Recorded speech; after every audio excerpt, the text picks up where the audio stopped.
Ang pag-iwas sa mga pickpocket o magnanakaw na umaasa sa mga pagkakataon upang magnakaw ng mga gamit sa iyong bulsa o bag ay nangangailangan ng pagiging alerto at maingat. Narito ang ilang mga tips kung paano mo maiiwasan ang pagiging biktima ng pickpocket.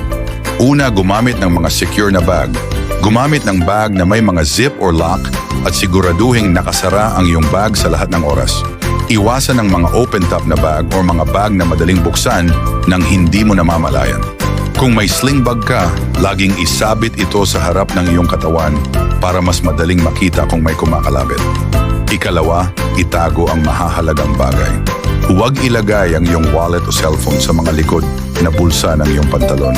Mas madali itong maabot at nakawin. Ilagay ang mga mahahalagang bagay sa mga front pockets o mas secure na bahagi ng iyong bag. Kung maaari, gumamit ng money belt na itinatago sa ilalim ng iyong damit para sa mga importanteng dokumento at pera. Ikatlo, maging alerto.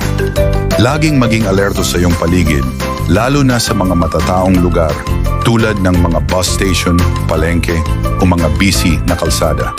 Iwasan ang sobrang pagtuon sa iyong cellphone habang naglalakad dahil ito ay nagiging oportunidad para sa mga pickpocket. Kung may nararamdaman kang hindi pamilyar o may mga tao na tila sumusubok magpanggap na tumulong o mag-abala sa iyo, mag-ingat. Ikaapat, iwasan ang matataong lugar.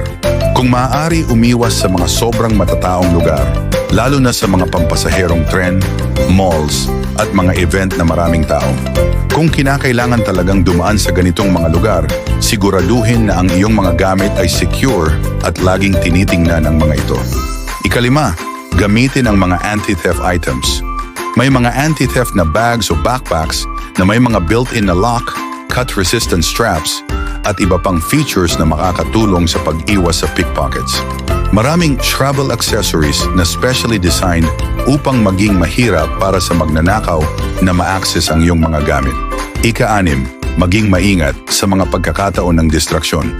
Karaniwang ginagamit ng mga pickpocket ang mga distraksyon, tulad ng pagtulungan o pagtawid sa harap mo upang ma-access ang iyong mga gamit.